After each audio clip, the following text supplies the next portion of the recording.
दोस्तों, हमने पिछली वीडियो में गोरखा सैनिकों के बारे में बताया था। आज इस वीडियो में देश की दूसरी सबसे खतरनाक कमांडो फोर्स के बारे में बताएंगे, NSG commando force. NSG commando यानी कि नेशनल सिक्योरिटी गार्ड देश की सबसे खतरनाक कमांडो फोर्स में से एक है, जो गृह मंत्रालय के अंदर काम करती है। कहते हैं कि एनएसजी कमांडो फोर्स इतनी खतरनाक होती है कि इस फोर्स का सिर्फ एक कमांडो नॉर्मल 10 सैनिकों पर भारी पड़ता है और इनकी ट्रेनिंग भी मार्कोस कमांडो की तरह ही बहुत ही खतरनाक होती है। एनएसजी कमांडो फोर्स का मूल मंत्र है सर्वोत्तम सुरक्षा। ऑपरेशन ब्लू स्टार के बाद भारत सरकार को एक ऐसी फोर्स की ज़रूरत महसूस हुई थी जो आमजन को नुकसान पहुंचाए बिना सफलता से आतंकियों के खिलाफ ऑपरेशन को अंजाम दे सके। एनएसजी कमांडो फोर्स को 16 अक्टूबर 1986 में बनाया गया था। तब से लेकर आज तक इन कमांडोज ने कई सफल ऑपरेशन किए, जिनमें ऑपरेशन थंडर, ऑपरेशन अश्वमेघ, मुंबई हमला और 2016 में हुए पठानकोट हमले में भी इन कमांडोज ने कई आतंकियों को मार गिराया था।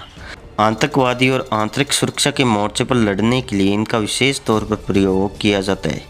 इसके साथ ही बम निरोधक, एंटी हाईजैकिंग और वीआईपी सुरक्षा के लिए इन कमांडोज का खास तौर पर इस्तेमाल किया जाता है। वर्तमान में करीब 500 एनएसजी कमांडो देश के कई वीआईपी की सुरक्षा में तैनात है।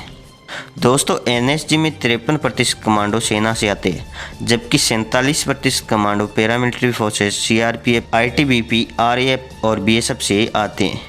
एनएसजी कमांडो बनना कोई आसान काम नहीं है। काली वर्दी और बिल्ली जैसी चपलता के कारण इन्हें ब्लैक कैट कमांडो भी कहा जाता है।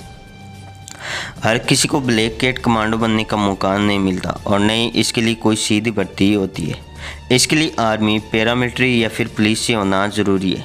आर्मी से 3 साल और पैरामिलिट्री फोर्सेस से 5 साल के लिए जवानों को एनएसजी कमांडो फोर्स में रखा जाता है। इसके बाद उन्हें वापस उस फोर्स में भेज दिया जाता है जहाँ से आए होते हैं। देश में करीब 14,500 एनएसजी कमांडो है, जिन्हें 2.5 साल की कड़ी ट्रेनिंग के बाद तैयार किया जाता है। लेकिन ये ट्रेनिंग इतनी मुश्किल होती है कि 50% से भी ज़्यादा जवान कुछ ही महीनों में छोड़कर चले जाते हैं। ट्रेनिंग के दौरान इन कमांडोज को बिना कोई सिक्योरिटी के पहाड़ पर चढ़ना, उफनती नदियों से गुजरना और बिना कोई सिक्योरिटी के आग से गुजरना पड़ता है। भारी बोझ लेकर कई किलोमीटर दौड़ना, घने जंगलों में रात गुजारना इनकी ट्रेनिंग का ही हिस्सा है। और साथ में एनएसजी कमांडो को अत्याधुनिक हथियारों से लैस किया जाता है।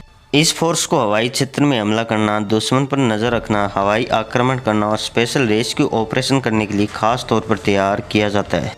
एनएसजी कमांडो के लिए हथियार खास तौर से इजराइल से मंगाई जाती है। ये कमांडोज रात के खतरनाक अंधेरे में भी ऑपरेशन को अंजाम दे सकती है। ये फोर्स एक मशीन गन की तरह ही काम करती है। एनएसजी कमांडो का सबसे पहले फिजिकल और मेंटल टेस्ट होता है। 12 सप्ताह तक चलने वाली यह ट्रेनिंग देश की सबसे कठिन ट्रेनिंग होती है।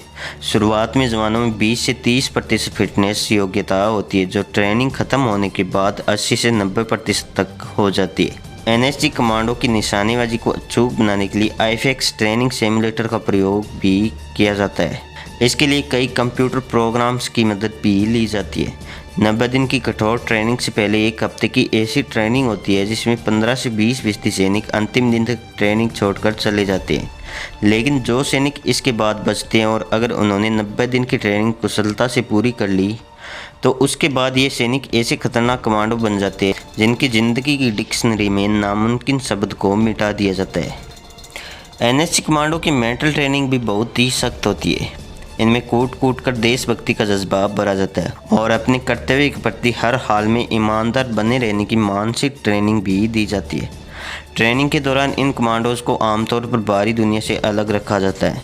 ना तो इन्हें अपनी फैमिली से संपर्क करने की इजाज़त होती है और ना ही उन सैन्य संगठनों से जहाँ से ये कमांडो आए होते हैं। दोस्तों, हमारा ये वीडियो आपको कैसा लगा कमेंट करके ज़रूर बताएं और वीडियो अच्छा लगे तो लाइक और शेयर करना बिल्कुल भी न भूलें। धन्यवाद। जय हिंद, जय भारत।